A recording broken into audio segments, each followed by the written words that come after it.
Саламатсыздар урматтуу телекөрүүчүлөр, эсиңиздерде болсо биз өткөн сабакта бачим дегенди өткөнбүз. Бачим бул үнсүз тамгалардын кайсыл учурда түйүнө түшүп жазылышы. Бачим бул муун же сөз үнсүз тамга менен бүтсө, анын түйүнө түшүп жазылышы болгон эле. Ал эми бүгүн сиздер менен ш бул эки түрдүү айтылышы бар эле да.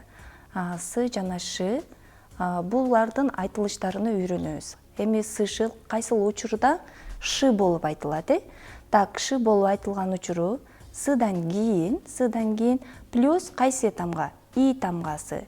Же болбосо йоттошкон тамгалар. Булар ё, же болбосо ё, же болбосо ю жана я тамгалары менен бул учурда с ш деп айтылат. Ш деп айтылат.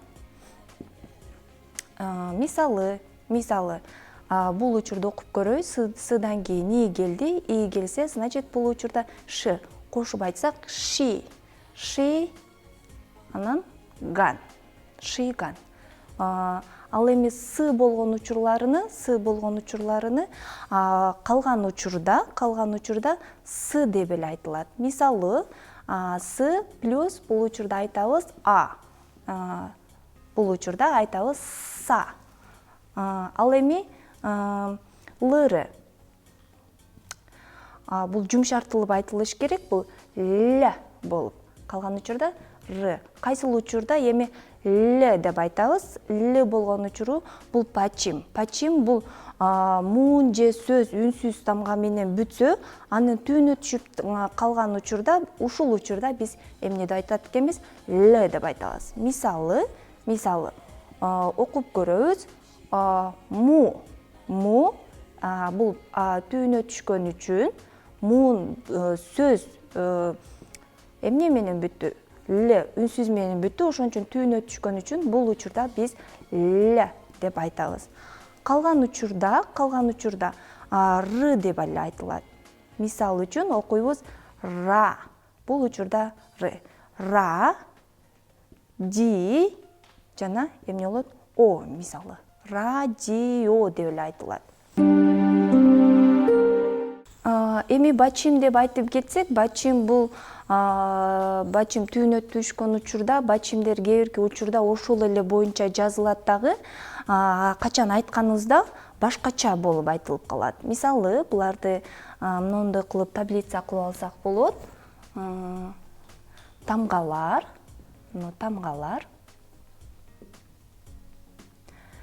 Бул жакта болсо ошо пачимде. Пачим бул түйүнө түшүп калганда айтылыштары. Пачимдеги айтылыштары.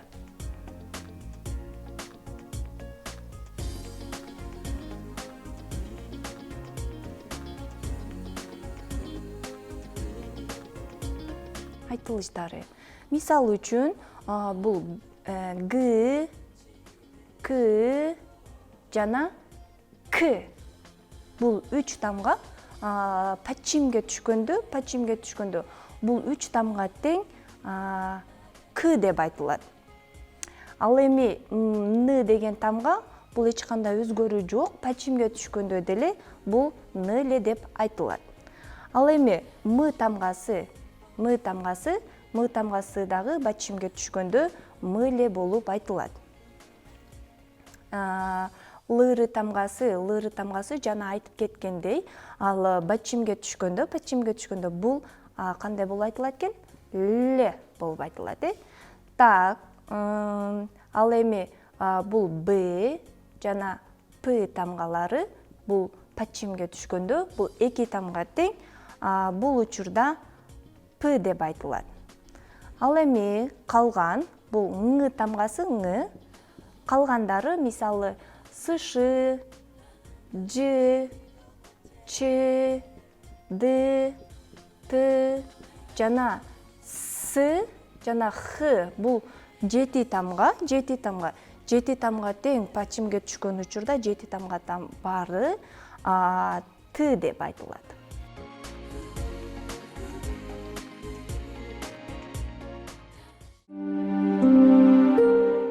Ал эми биздин кийинки темабыз бул мүчө болуп эсептелинет. Бул имнида. Имнида деген окончание бул окончание бул жерде өзү б бачимге түшкөндө п деп айтылыш керек. Бирок бул грамматика, бул мүчө болгон үчүн б бул учурда м деп айтылат, жумшартылып айтылыш керек. Имнида. Значит, имнида деген мүчө бул кандай сөздөргө уланат? Имнида деген мүчө бул зат атооч сөздөргө уланат. Зат атооч, ким эмне деген суроого жооп берген зат атооч сөздөргө уланат дагы. Бул кыргызча мааниси болот, болом жана мын. Бул качан зат атоочту ким же эмне экенин аныктап тактап көрсөтүп жатканда бул мүчөнү колдонсок болот. Мисал үчүн дос деп айтат турган болсок, дос деген сөз корей тилинде чингу болот. Ал эми дос болот, же болбосо досум болот деп айтыш үчүн бизге кайсы бул мүчө жардамга келет дагы? Дос болот деп айта турган болсок, чингу имнида деп айтылат. Бул жана мында жансыз нерселерге айта турган болсок, мисалы китеп болот. Китептин эмне же ким экенин аныктап айтканыңызда китеп деп айта турган болсок, бул учурда китеп деп айта турган болсок, корей тилинде бул китеп деген сөздү чек деп айтабыз. Китеп болот деп айта турган болсок, чек имнида. Чек имнида дей турган болсо, бул китеп болот дегенди түшүндүрөт. Жана ошондой эле мисалы оорукана болот деп айта турган болсок, оорукана деген сөз корей тилинде пёңвон деп айтылат дагы. Оорукана болот деп айтыш үчүн бул окончание жардамга келет дагы.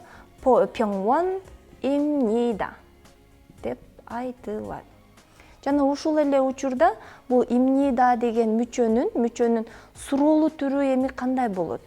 Мисалы айтабыз да, ким досуң болобу, атаң болобу же апаң болобу деп айтыш үчүн бизге суроолуу түрү дагы жардамга керек болот. Бул ошол эле бул акыркы мүчөсү да болуп турат. Ошону эле биз бул жактан к кылып өзгөртөбүз.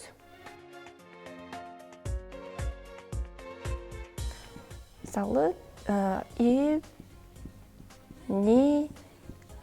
ка. Так бул дагы ошондой эле эмнеге зат атооч сөздөргө уланат. Бунун кыргызча мааниси мындай болобу же болбосо мындай б дегенди эмне кылат, түшүндүрөт. Мисалы сурап көрөбүз да, ким досуң болобу деп айта турган болсок, кантип айтабыз? Чингу, дос деген чингу. Досуң болобу деп айтсак, чингу имника. Же болбосо ошол эле учурда сурасак, ооруканабы же болбосо оорукана болобу деп айта турган болсок, бул учурда пёңвон болобу деп айтсак, имника. Ошол эле учурда жооп берсеңиз, не чингу имнида, не пёңвон имнида деп жооп берсек болот.